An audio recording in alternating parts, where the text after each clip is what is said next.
بسم الله الرحمن الرحيم.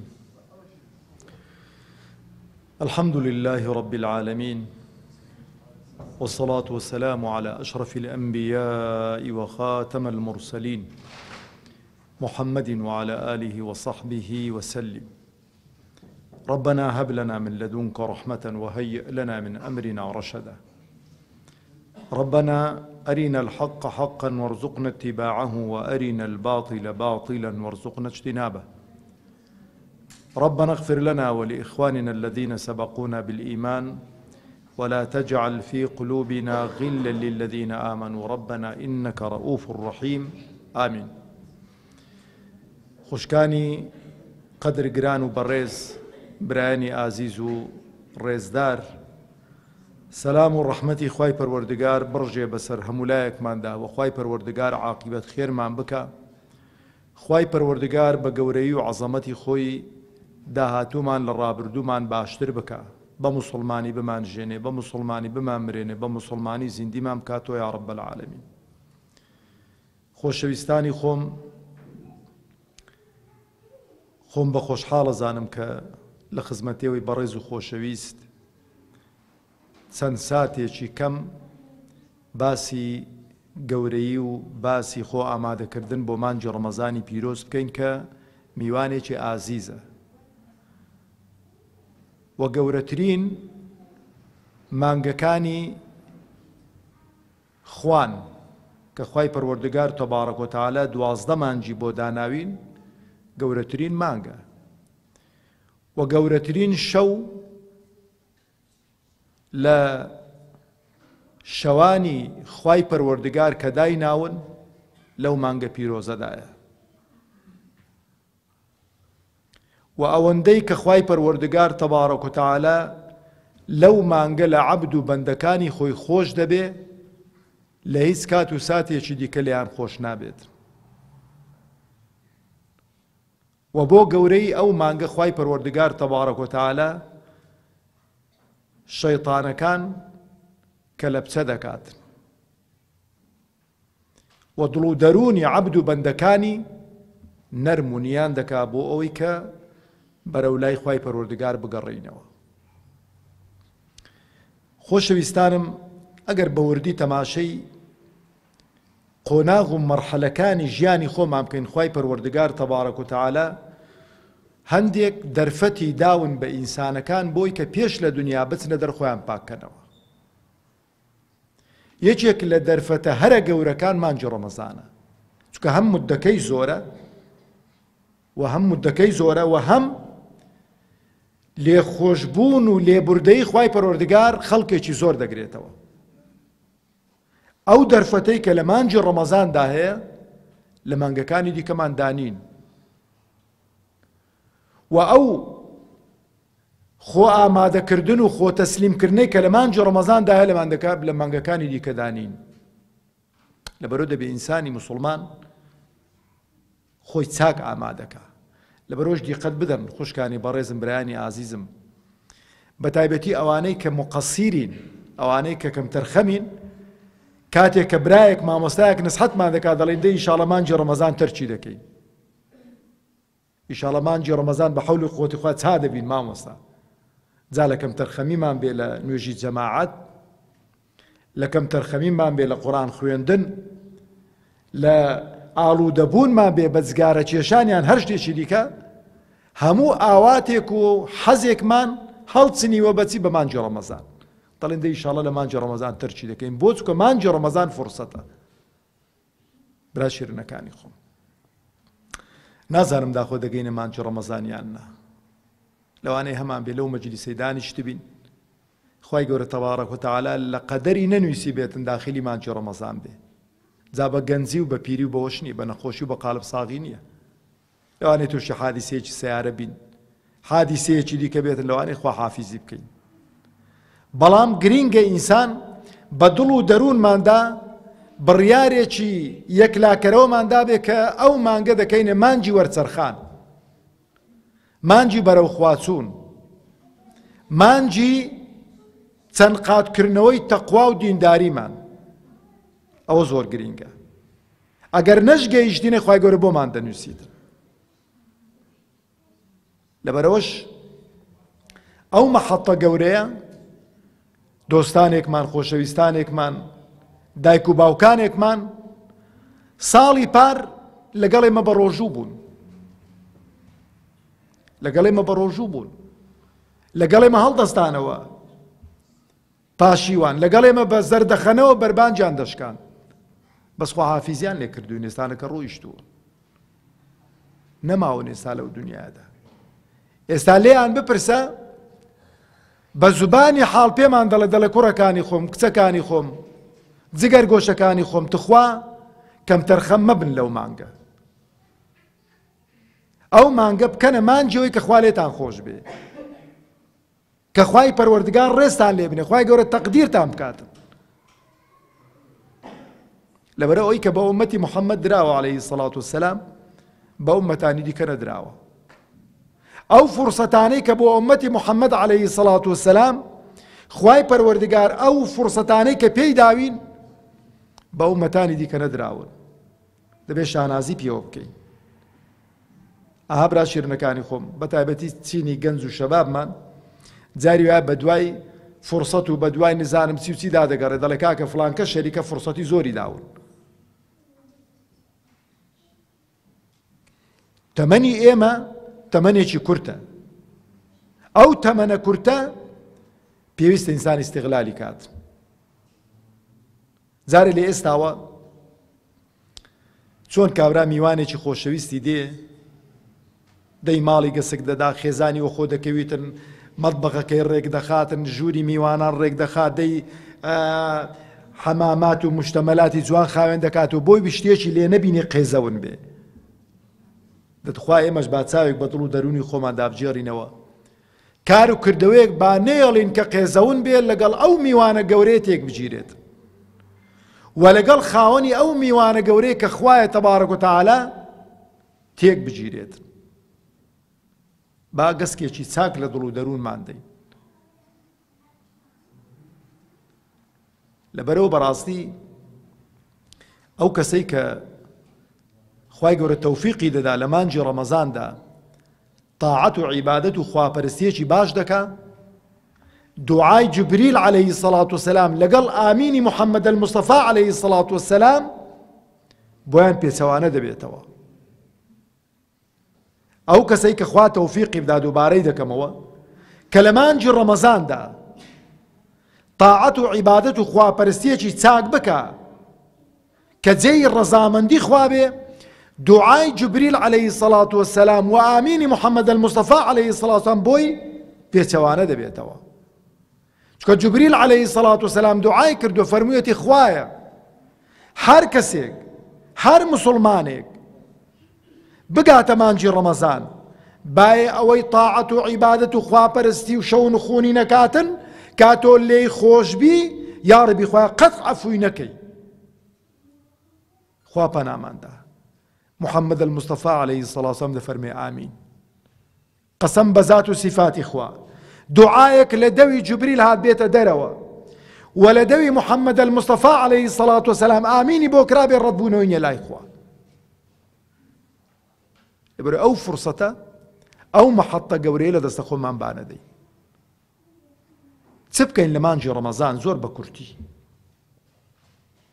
ئێستا تەبەن ڕیکلامە لە کەناڵەکان مسابقەیە ئەو فڵانکە مسلسلەی دادەبەزینی ئیدیکە فڵانکە مسلسلەی دادەبەزینی ئیدیکە فڵانکە بەرنامەی تەرفیهیدا هەمووی بۆ غافڵکردنی موسڵمانانە بۆ ئەوەیە کە بەڕاستی نەگەینە ئەو مەرتەبەیەی کە خوا داوا دەکا لێمان کە مەرتەبەی تەقوایە کە مەرتەبەی دینداریە هەرچی کە چاوەشی سەر ڕووی زەویە هەمووی کۆ دەکەنەوە جا هەر یەکە و بەنەوعێکی ئیوایە بەس بۆ فشقیات و پێکەنین بۆی خەڵک پێ بکەنێت و وەڵا کات بەسەر بەرین با بەخۆ کات بەڵا نییە لێمان ئەو کاتە حیسابە لەسەرمان ئەو کاتە لەسەرمان تۆمار دەکرێتن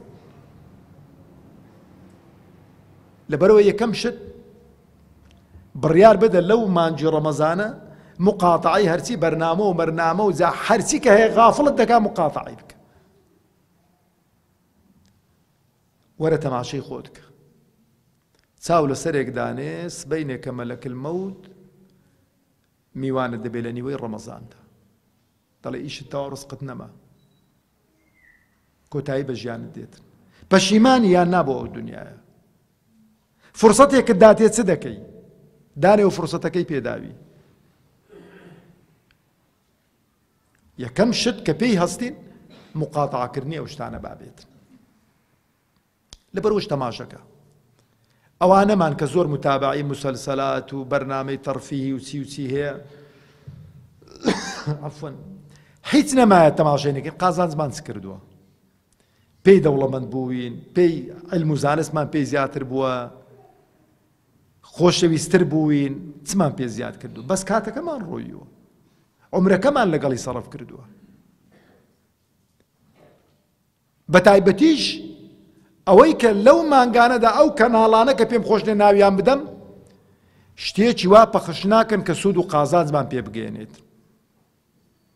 بۆی نییە بڵێ وەڵا بۆی کە ئیمانی خەڵکێک بۆ نمونە سیرە و ژیانی سەحابەیەکی تەماشەیکە سیرە و ژیانی یەکێک لەو سەر مەزهەبانە ڕەحمەتی خوایان لێبێت تەماشەیکە سیرە و ژیانی پێغەمبەر عەلەیهی سەڵات وسەلام پیا و ساڵحان نا لەگەڵ ڕێزم بۆ خوشکە بەڕێزانم لە مانجی ڕەمەزاندا لە قەدیم لە سەردەمی گەنجایەتی ئێمە ئافرەتە سفورەکانیش ڕێزیان لە مانجی ڕەمەزان دەنا هەر نەبی لە بەرخاتری ڕەمەزان سەفیەکیان داویشتە سەرسەری خۆیان ئێستا و شەرمەش نەماوە بەس بۆی کە خەڵکەکەی هەڵخەڵەتێنن بەس بۆی کە غافڵگیرمان کەن خۆشەویستانی خۆم برایانی ئازیزم خوشکانی بە شەرم و شکۆم یەکەم شت لە مانجی ڕەمەزان کاتەکانی دوعا لە فکر مەکە خوای گەورە تەبارەک و تەعالا لە حەدیثێکی قودسیدا دەفەرمێ من لەم یەسئەل الله یەغضب عەلەیه ئەوەی لە خوا داوانەکە خوای گەورە لێی تووڕە دەبێت بە پێچەوانەی خەڵکی دوو جار سێ جار لە خەڵک داواکە لێت تووڕە دەبێت لە خوا داوانەکەی بە بەردەوامی خوا پێی خۆشە لەبەری بنووزێەوە زانایە قسەیەکی جوان دەکات دەڵێ وەکو منداڵ لەگەڵ دایکی خۆی چۆن معامەلە دەکات لە دوعا و پارانەوە و داواکردن لەگەڵ خوا ئاوا بکەن ئەها منداڵ چ دەکاگە گڕی گرت لاقان لە ئاردی دەچەقینی دەست بە گریان دەکە حتا داکەکەی شێکی بۆ نەکا وازی لێ ناینیت بە ئەمە شوا بکەین لەگەڵ خوای خۆمان گڕنە بگرین بەردەوام بین لە دوعا و لە پارانەوە و لە خوا ئیلا دەبی ئەوم بۆ بکەی قەسەم بەخوا بۆت دەکاتن زۆر گرنگە دوعا ئەو ئاەتانەی دکتۆر عەبدوڵڵا خوێندنی ئەها لە ئاخیری خوای گەورە بە چ کۆتایی دێنیتن ئەمن نزیکم لە عەبد و بەندەکانی خۆم بە تایبەتی لە مانجی ڕەمەزاندا لێم بپارێنەوە داوام لێ بکەن وەڵامتان دەدەمەوە کاتەکانی دوعاشە من ناسمە سەرێم وتان لە من چاتر دەزانن بە تایبەتی پێش بەربان و ثلوثی ئاخیری شەو و لە مابەینی بانگ و قامەتدا و لە سوزدەدا ئەو کاتانە کاتی پیرۆزن لە کاتی باران باریندا لە کاتی بەفر باریندا ئەوان هەمووی کاتی پیرۆزن دوعای تێدا بکەن بزانە چی شێکت بەخوایە ئیشەکانی خۆت بەوی بڵێ برا ئیوایە دێتە مزگەوتێ دەست لە خەڵکی پانە کاتۆ دوو قسان دەکات دەست بە فنکە فنچێ دەکات دەگەریێ وەڵڵا وەبیللا وەتەڵا ئەو گریانەگە لەبەر خوای گەورە بگرێ خوای گەورە حاڵت دەگۆڕیت بۆ دەگریێ بۆ خەڵکی کاکە لەبەر خوا بپارێەوە بگریێ دووەم ئێحتیمام بە نوێژەکانمان با زۆر بدەین ئەوەی کەما بێ ئێستانەکە کە شەعیرەیەکی زەق و دیار بێ نوێژە نەک لە مانجی ڕەمەزان خۆ من بەخوا پێ خۆشحاڵمە من خۆشحاڵم کە ڕەمەزانان مزگەوتەکان جممەیان دێتن بەڵام مزگەوتەکان و ماڵی خوامەزانی چۆن دێتە پێش چاوان وام دێتە پێش چاوان عایلەیەکی قەڵەباڵغ هەبێ هەشنۆدە کوڕ و کچی هەبن ئەو هەشنۆدە کوڕ و کچە هەتا گەنجە بن لەگەڵ دایک و باوکیاندا ئەو ماڵە جممەی دێتن ئەو ماڵە جممەی دێت بەڵام کچەکان کە مێر دەکەن و کوڕەکان کە ژندین هەرێکە و ماڵی خۆی دەکامینەوە بەخۆ بەخێزانی مزگەوتەکانمان پاش ڕەمەزان یەتیم دەبنەوە، کوڕکچەکانمان دەڕۆنەوە لە مزگەوتەکان، ماڵی خۆیان دەکەن جارێکی دیکە، هەر یەکە واسە بە ئیشێکی خۆی تاخیر دەکات. لەبەرەوە بەڕاستی ئەو فەرمودەی پێغەمبەری خوا عەلەیهی سەڵات وسەلام دەفەرمێ ئیذا ڕەئەیتم الرەجوڵ یەعتاد المەساجد فاشهدوا له بالئیمان. ئەگەر پیاوانتان بینین، چونکە نوێژی جەماعەت لەسەر ئافرەتان واجب نییە، و خێریشی زیاتر لە ماڵێ بیکا نەک لە مزگەوتێ. خێری نوێژی جەماعەت، خێری تەراویح بۆ خوشکانمان لە ماڵەوە زیاترە، بۆ پیاوانیش لە مزگەوت، بە تایبەتی تەراویح. بەڵام سونەتەکان لە ماڵەوە خێری زیاترە بۆ پیاوانیش. دەفەرمێ هەر کەسێک کە بینیتان هاموو شۆی مزگەوتی کرد، شایەتی ئیمانی بۆ بدەن. خاڵی سێیەم، زۆر گرنگی پێ بدەین لەو مانگە پیرۆزەدا، زۆر خوێندنەوەی قورئان. لەبەرەوە خوای گەورە تەبارەک و تەعالا تەماشەکە لە هەموو مانگەکانی عەرەبی چی هەمانجی هەڵبژاردە قورئانی تێدا نازڵ کردووە؟ شهر رمضان الذي أنزل فيه القرآن. جبريل عليه الصلاة والسلام لە هەموو مانگەکان هەتا پێغەمبەری خوا عەلەیهی سەڵات وسەلام لە دنیادا مابوو، هەموو مانجێ جارێک مراجعەی قورئانی لەگەڵ پێغەمبەر دەکرد عەلەیهی سەڵات وسەلام. دەهاتە خزمەت پێغەمبەری خوا عەلەیهی سەڵات وسەلام، دەیفەرموو دەست پێ بکەی محەممەد المستەفا لە سوورەتی فاتحاوە: أعوذ بالله من الشيطان الرجيم بسم الله الرحمن الرحيم الحمد لله رب العالمين. ئەو خوێنی تۆ جبریل گوێ ڕاگرتو عەلەیهی سەڵات وسەلام. سوورەتی بەقەرە بخوێنەوە، سوورەتی ئالی عیمران بخوێنە، سوورەتی نیسا تا سوورەتی ناس. مانجێ یەک جار مراجعەی پێ دەکردو بە پێغەمبەری خوا عەلەیهی سەڵات وسەلام. مانجی ڕەمەزان بە تایبەتی ئەو مانگەی ئەو ساڵەی کە تێیدا وەفات کرد، دوو جاری مراجعە پێ کردەوە. لەبەرەوە پێغەمبەرە فەرمی عەلەیهی سەڵات وسەلام ناکرێ و نابێ موسڵمان مانجێک بەسەریدا تێپەڕێ ختمی قورئانێ نەکات. تخوا خۆشەویستانی خۆم، ئەو پرسیارە با لە خۆم و لە ئێوەش بکەم، وەڵاممان با لە دڵی خۆدا بێت. چێمان هەیە لە مانجی لە ساڵی ڕابردووی ڕەمەزان قورئانی لێک نەکردوتەوە هەتا ڕەمەزان دادێتەوە؟ ئیشاڵە کەسی تێدانیە لێرانە. بەڵام بەڕاستی ئەو کەسەی کە تێیدا بێ دەبێ بۆ خۆی بگرێت. چۆن کەلامی خوا، پەیامی خوا کە بۆی ناردووی بۆ سەر زەوی تاکە وەسیلەیە کە مابێ بمانگەێنێتن بەخوا تەبارەک و تەعالا کەلامی خۆیەتی، چۆن دەبێ لێی غافڵ گیر بین؟ چۆن دەبێ لێی شارەزانە بین؟ چۆن دەبێ ئەو عیبادەت و خواپەرستی لە دەستە خۆمان بدەین؟ ئیوایە دەڵێ ماوەستا من شەو و ڕۆژ دوو کتابان دەخوێنمەوە، دەستت خۆش بێ، بەڵام مەرە پێم بڵێ چەند خێرت دەستکەوتووە. ئەم پێم خۆشە بخوێننەوە، ئینسان دەبێ ڕۆشنبیر بێ، بەڵام لەگەڵ خوێندنەوەکەی قورئانیش بخوێنەوە.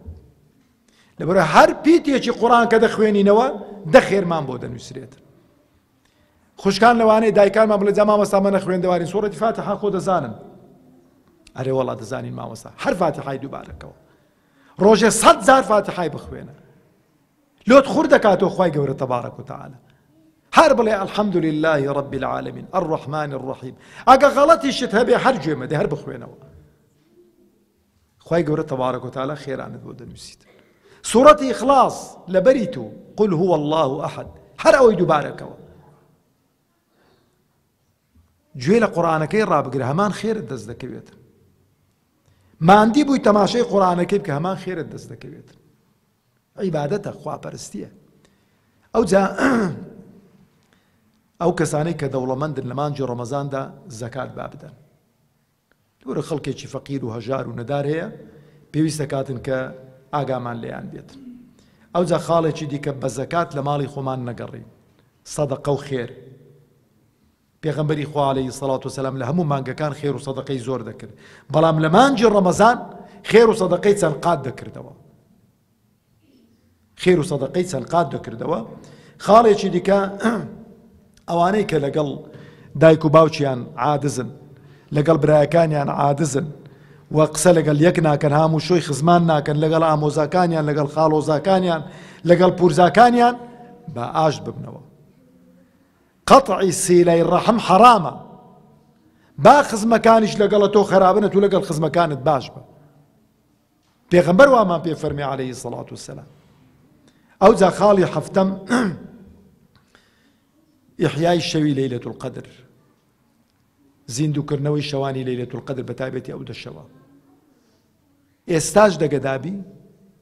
ئێستاش دەگەدابی عائیلەی وا قسەیان بۆ کردوم بە منداڵی گسکەشەوە ها، نەک خەریکی عیبادەتی بن. ئێستانەکە شتەکان گۆڕاون، شەو بووینە ڕۆژ، ڕۆژیش بووینە شەو. جا هەر یەکە و خەریکی شتێکی بەزمێکیە. شەوێ نانوێ هەتا بانجی بەیانی نەداتن. بانجی بەیانیدا خەویالێکە تێ نوێژێش ناکاتن هەتا دوای عەسرێ. دوای عەسرێەوە خۆ دەکەویتەوە دیسانەکە. ئەو پەرژینێکی قایم بێ لە هەموو مەجلیس و لەوانە پرسیارێکیان لە ئیمامی عەلی کرد، فەرمیانەی ئیمام بۆ مەڕ زیاترن لە سەگان، مەڕ زیاترن لە سەی. کەچی مەڕ کە دەزێتن ئەو پەڕی دوو بێچوو دێنیتن، ئەو پەڕی دوو کاران دینیتن. سەگ کە دەترەچیتن پەرژینێکی قایم بێ لە گوێگران، 7 گجوولەیە، 5 گجوولەیە، 9 گجوولەیە، هەندانە دینیتن. باشە؟ بەڵام مەڕ قوربانی دەکەی مەڕی سەر دەبڕی، عەقیقەی دەکەی مەڕی سەر دەبڕی، لە بۆ ڕۆژانە گۆشتی لە بازاڕی مەڕی سەر دەبڕی، کەفارەتت لەسەرە مەڕی سەر دەبڕی، هەرچیە چەقو لەسەر ملی مەڕیە، مەڕیش هەر زیاد دەکا و کەم ناکاتن. سەجیش نەدەکرێتە قوربانی و نەدەکرێتە عەقیقە و ناخورێتن. ئەو هەر کەم دەکاویش هەر زیاد دەکاوە. کارەکەی چییە؟ وەڵامێکی زۆر جوانی دانەوە. فەرمووی مەڕ کە بانجی مەغریبت دا دەنوویتن، لە بانجی مەغریبەوە دەنووی مەڕ هەتا پێش نوێژی بەیانی، پێش نوێژی بەیانیوە خۆ دەکەویتن. لە کاتی بەرەکەتی خوای پەروەردگار مەڕ بە ئاگایە. ئەدی سەجی توڕەهات، سەجی قورمساق دەڵێ لە بانجی مەغریبەوە حەپە حەپیتی، لەو سەری بەو سەری حەپ حەپ لەو سەری هەتا نوێژی بەیانی، کە گوتی ئەڵڵاهو ئەکبەر لێ دەخەویت. لەبەرەوەش تەماشەکەن، هەر بلۆتە زوور بە تەماشەکەن، بەیانی نییە هاتنە دەوامیان چوون تەماشە دەکەن لەو پارک و مارکانە سەگە منوستون. مەڕەچیش نابینی نوێژی مەڕش خەریکی لەوە ڕانەیە. گوتی خوای گەورە بەرەکەتی خستۆتەوەی بەرەکەتی شیلۆی هەڵگرتووە. ئێمە خوازیارین سیرە و ژیانی مەڕان نوێکەینەوە. لە چی؟ لە کاتەکەماندا. مەڕ نەبین بۆی سەرمان ببڕن، مەڕ بین لە ئیستیفادەکردن لە کاتی بەرەکەتی کە خوای پەروەردگار بەرەکەتی خستۆتە بەیانیان بۆ ئومەتی موحەممەدی عەلەیهی سەڵات وسەلام. ئاخر شتیشم طبعا ئەو دەشەوانە بۆ ژن و پیاوان وەکو یەکە. لەبەرەوە دایکمان ڕەزا و ڕەحمەتی خوای لەسەر بێ عائیشە فەرمووی پێغەمبەری خوا گەر ئەو دەشەوانە دانیشتین چ دوعایەک بکەین؟ فەرمووی دوعای بکەن اللهم إنك عفو تحب العفو فاعف عنا. ئەوەندە دوعای دیکەسی دەزانی بیکە، خوایە تۆ بەخشندەی لێبوردەی لێمان خۆش بە، کە لێت خۆش بە هەموو شتێکت دەداتێ. زۆری خورد مەکەنەوە دەگەڵ خوای. ئیوایە دادەنیشی خوایە قەسرێکم دەیە ئاوابی و ئاوابی بلۆکەچی ئاوابی و نزانم دەرکێ ئەو خوڕکردنەوەی لۆچێ بابە هەر بت باتیوێن دەرێ لە بابی خۆت کەویت. آخر شت ئیعتیکافە لە مانجی ڕەمەزان. ئیعتیکافیش بەتایبەتی بۆ پیاوان لە مزگەوتدا دەمێننەوە ئەو دەشە و دەڕۆژانە لە بۆ ئیشی تایبەت نەبیناسنە دەرەوە مەگەیشێکی زەرور بێ دەنا لە مزگەوتدا دەمێننەوە خەریکی دوعا و پاڕانەوە و نزا دەبن.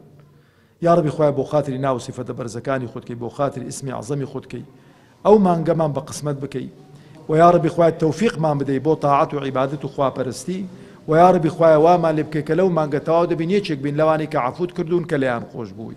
یا ڕەبی خوایە بۆ خاتری ناو سیفەتە جوانەکانی خۆتکەی دەستمان بپارێزی لە مانجی ڕەمەزان، قاچمان بپارێزی لە مانجی ڕەمەزان، و زوبانمان بپارێزی لە مانجی ڕەمەزان، و چاومان بپارێزی لە مانجی ڕەمەزان، و دڵمان بپارێزی لە هەموو خەتەرێکی خراپ لە مانجی ڕەمەزان یا رب العالمین و لە غەیری مانجی ڕەمەزانیش. یا ربی خوای تەوفیقمان بکەی بۆ عیبادەت و خواپەرستیەکە جێی ڕەزامەندی تۆ و قبولی تۆ یا رب العالمین. والسلام عليكم ورحمة الله وبركاته.